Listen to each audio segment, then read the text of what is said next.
নোয়াখালীর লোকদের যেমন চিতই পিঠা হচ্ছে জাতীয় পিঠা, তেমনি এই পুয়া পিঠা বলে এর আমরা, এটাও এক ধরনের জাতীয় পিঠাই বলা যায়। এটা সবাই খায়। তো চলেন শুরু করি। আসসালামু আলাইকুম, সবাই কেমন আছেন? আশা করছি ভালো আছেন। আমি আলহামদুলিল্লাহ ভালো আছি। তো পুয়া পিঠা বানাইতে এখানে প্রথমে আমি চালের গুঁড়া নিছি, কিছু পরিমাণে লবণ এবং দিচ্ছি স্বাদ মতো চিনি। আপনারা আপনাদের স্বাদ মতো বাড়াই কমা নিতে পারেন। এরপরে এখানে দিয়ে দিচ্ছি হালকা কুসুম গরম পানি, এবং এটা আমি হ্যান্ড উইক্স দিয়ে খুব ভালো করে মিক্স করে নেব।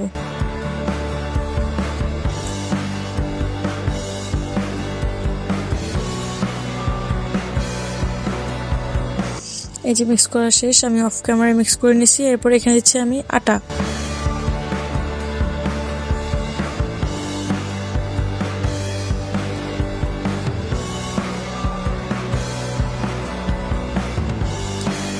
এরপরে দেব একটা ডিম,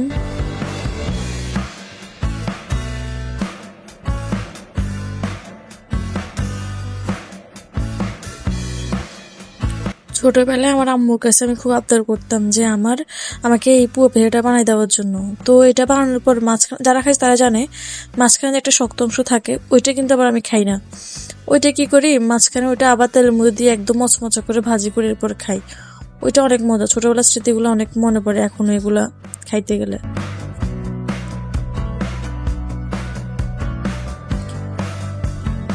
এই যে আমার মোটামুটি ব্যাটারটা রেডি হয়ে গেছে। আর এখানে দিব মানে একটু টেস্টের জন্য গুঁড়া দিচ্ছি। এটা হচ্ছে একদমই অপশনাল, আপনার ভালো লাগলে দিবেন, না হলে দিবেন না, এরকম আর কি। অন্যদিকে আমি একটা কড়াই বসাই দিচ্ছি। এটা অবশ্যই একদম মানে ফ্রাই প্যানে দিলে হবে না, ফ্রাই প্যানে তেলটা ছড়াই যায়, এটা তেল বেশি লাগবে সেই হিসাবে। আর গোল হইতে হবে, সেক্ষেত্রে ছোট একটা কড়াইয়ের মধ্যে দিছি। আর এখানে আমি প্রথমে বেটাটা দিয়ে দিছি, সরি আমি না, আমার শাশুড়ি, যাই হোক। হ্যাঁ, তারপরে হচ্ছে উনি যেভাবে ভিডিও দেখা যাচ্ছে ওইভাবে দিলে নাকি ভিডিওটা একদম সুন্দর মতো ফুলে ওঠে।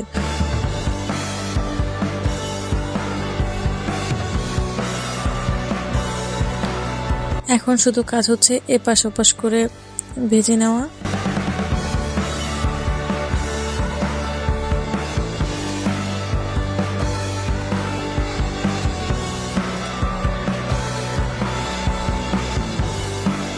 আর একটু ডার্ক কালার হইলে দেখতে সুন্দর লাগে, খেতেও মচমচা অনেক ভালো লাগে।